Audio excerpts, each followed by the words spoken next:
दोस्तों एक बार फिर हमारे चैनल फिजिक्स पाऊ में आपका बहुत बहुत स्वागत है। और आज हम पहले की तरह ही आपके टीजीटी पीजीटी के लिए बहुत ही अच्छे क्वेश्चन लेकर आए हैं। और इन क्वेश्चनों में से 100% आपके लिए एक आध क्वेश्चन जरूर मिलेगा। और याद रखना है, इन थोड़े से क्वेश्चनों से आप बहुत सारे क्वेश्चन खुद बना सकते हैं। ठीक है, तो पहली बात करते हैं हम लोग। ध्वनि की चाल सबसे अधिक होती है, मतलब स्पीड ऑफ साउंड, यानी जो साउंड की स्पीड है वो सबसे ज़्यादा किस में होती है? स्टील में सबसे ज़्यादा होती है, जल में होती है, वायु में होती है, निर्वात में होती है। तो आप लोग याद रखना कि सबसे ज़्यादा जो साउंड की स्पीड जो होती है वो सबसे ज़्यादा होती है सॉलिड में।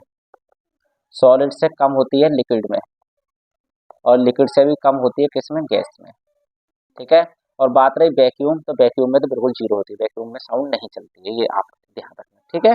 तो यहाँ जो सबसे सही जो आंसर है वो है आपका, जो सही आंसर जो है वो है स्टील। स्टील में सबसे ज़्यादा होगी। ठीक है, याद रखना आप लोग। ये जो इसमें आंसर दे रखा है ये गलत है। ठीक है, याद रखना। यदि यहाँ पर ध्वनि की जगह किसकी होती, प्रकाश की चाल होती, ठीक है, स्पीड ऑफ लाइट होती, तो वो सबसे ज़्यादा किस में होती? वो वैक्यूम में होती, निर्वात में होती। ठीक है, ये बात आप याद रखना। अगला, ये डैम्प्ड हार्मोनिक ऑक्सीलेटर के बारे में बात कर रहे हैं कि डैम्प्ड हार्मोनिक ऑक्सीलेटर में जो एनर्जी का फार्मूला आता है वो किस फॉर्म में आता है?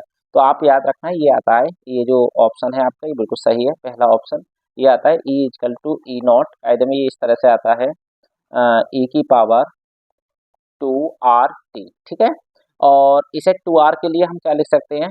कुछ लोग इसे 1/2 भी लिख देते हैं, 1/τ भी लिख देते हैं। तो 1/τ के रूप फॉर्म में जब हम देखेंगे तो इसका फार्मूला बन जाएगा E not equal to E की power minus small T upon tau, ये बन जाएगा। ठीक है। यहाँ टॉ की जगह शायद उसने लैम्डा लिख दिया होगा। ठीक है, क्योंकि ये अलग अलग किताबों में अलग तरह का रिप्रेजेंटेशन होता है, इसी कोई बात नहीं। ठीक है, तो इसका ये वाला जो ऑप्शन दे रखा है ये सही है।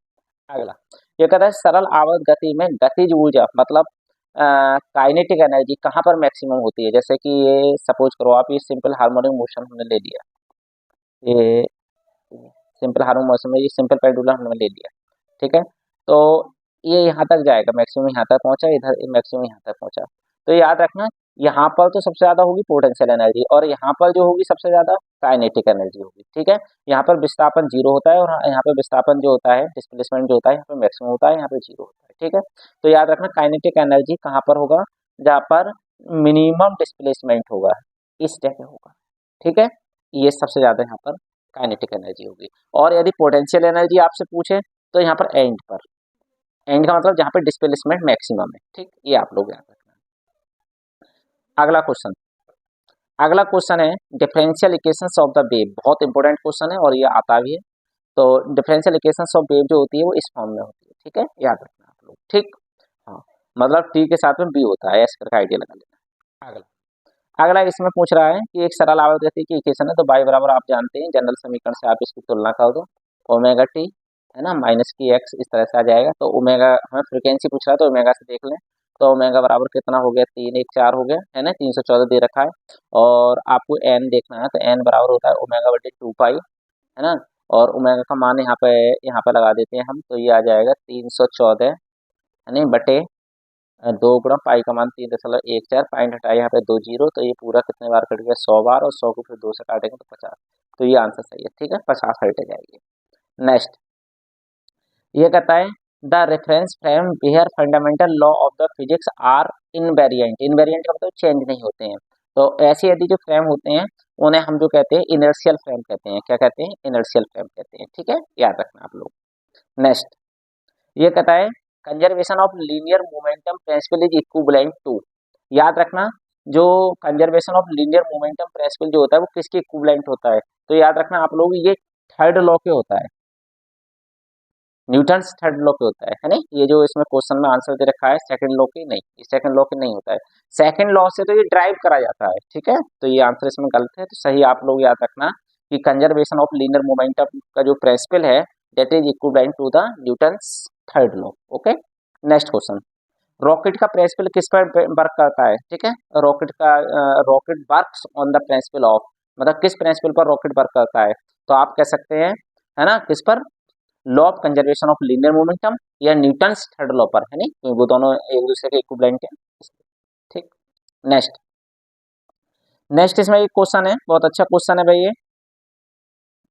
नेक्स्ट क्वेश्चन ये है कि इन एन इलास्टिक कॉलिजन, भाई तीन तरह के कॉलिजन होते हैं, आप लोग जानते हैं। इलास्टिक कॉलिजन होता है, इन इलास्टिक कॉलिजन होता है और परफेक्टली इलास्टिक कॉलिजन होता है ना, तीन होते हैं ना।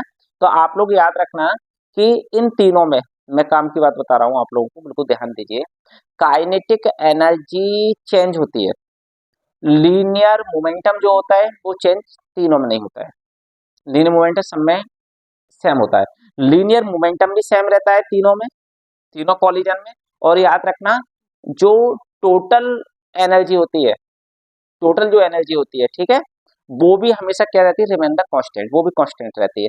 बट इसमें जो चेंज होती है ओनली काइनेटिक एनर्जी चेंज होती है। काइनेटिक एनर्जी कहाँ पर चेंज होती है, काइनेटिक एनर्जी इनइलास्टिक में चेंज हो जाती है नहीं, परफेक्टली इनइलास्टिक में भी चेंज हो जाती है। ठीक, मतलब चेंज होने का मतलब before the collision and after the collision. Okay, ये बात आप लोग ध्यान रखना। तो यहाँ पर ये जो आएगा, इसमें जो स्पेसिफिक आंसर है इसका, वो आएगा कि इसमें kinetic energy is conserve, kinetic energy conserve रहती है नहीं। ठीक है, ये ऑप्शन इसका बिल्कुल करेक्ट है। ठीक, यह ध्यान रखना। ठीक है, ये कह रहा है कि साहब टोटल एनर्जी कंजर्व को, टोटल एनर्जी तो तीनों में रहती है, मैंने बता दी है ना। और एंगुलर मोमेंटम, एंगुलर मोमेंटम नहीं, एंगुलर मोमेंटम का यहाँ पर कोई कंसेप्ट नहीं आता है, लीनियर मोमेंटम का आता है। और लीनियर मोमेंटम तीनों में कंजर्व रहता है। ठीक है, तो इसका ये वाला ऑप्शन सही हो जाएगा। ठीक है, तो इस तरह की वीडियो देखने के लिए हमारे चैनल को सब्सक्राइब करें, शेयर करें। Thank you very much.